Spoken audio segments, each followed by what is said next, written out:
Basilisks of Valoriax. As told by Olgar Brimstone, breath reeking of pipe smoke and regret, pint halfway gone, voice rattling the beams of the Last Lantern Tavern. Aye, gather round, you lot. Let me tell you a story about one of the dumbest, bravest, and most gods-cursed expeditions we've ever seen, straight out of the gut of Valoriax, that ruin where the sky don't shine and the buildings whisper at night. This crew went in deep, looking for the Temple of the Dawn, hoping to find some holy relic or half-melted copper plate. But what they found instead was stone, pain, and one very loud fart of a name. Listen close. The party was Trug the Bug, a bugbear paladin in full plate, all muscle and maybe 2 brain cells, swings a maul like it owes him rent. The quiet cleric with a glowing staff and iron resolve would heal a wound with one hand and scold you for earning it with the other. Sailira Dusk Wisp, Eladrin Paladin of the Moon, chainmail gleaming under starlight, sword shining like prophecy wrapped in steel. Yes, that's his real name. An anti-paladin in chainmail, carrying a battle axe big enough to cleave a barn in half and the nerve to back it up. They spent over an hour rummaging through the Beacon's Heart district of Valoriax, ruined homes, shattered temples, broken towers, nothing but ghosts and gravel. Not a single coin to show for it. Then they heard shouting. Metal clanging. Turns out 2 ogres were trying to rob a Navarre barbarian named Dar, who was not having it. So what does the party do? Do they walk away? Of course not. They charge in. Lari casts Hold Person on one of the ogres, freezing the brute like a slab of meat. Sailira dashes forward and with one clean strike, beheads it. The other ogre? Taken down before he could get his bearings. Dar thanks him, but he's already grumbling. Don't go deeper, he warns.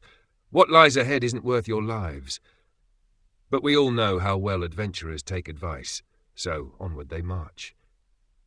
Soon they're nearing the temple. The sky gets darker, the wind's got a voice to it. And then, growling. Deep, rumbling, belly-of-the-earth kind of growling. Trug, of course, charges in first, because if something snarls at Trug, he assumes it insulted his mother.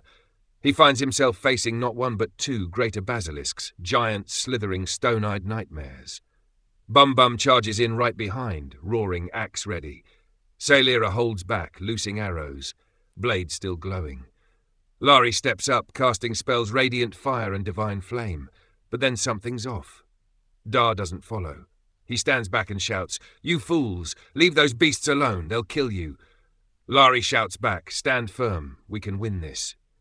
And for a moment it looks like they might, but the basilisks start turning the tide. Bum goes down first, body stiffening, skin going grey. Dar dashes in, grabs him by the arms, drags him away down the street, just as stone creeps over Bum's skin. Then something miraculous happens. Whether by will, divine resistance, or sheer stubborn hate, Bum shrugs off the petrification, and flesh returns to stone. Just in time to watch Lari and Trug get turned into golden statues.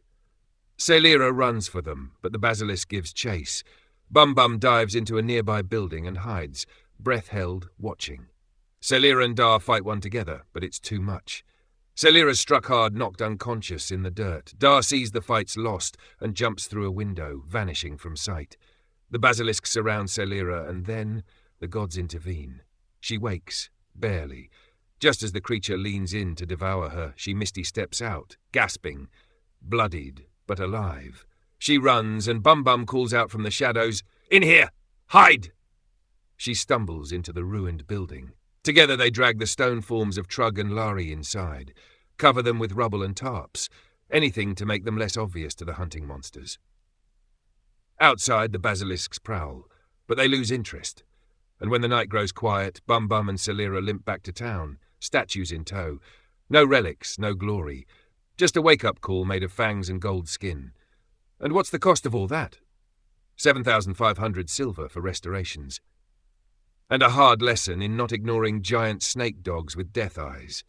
So let that be a warning. If you ever see a golden owl fall from the sky and shatter, turn around, or you'll be next on display in the Garden of Valoriax. Now someone get Bum a drink. Man saved 3 lives that day, and never once asked for thanks.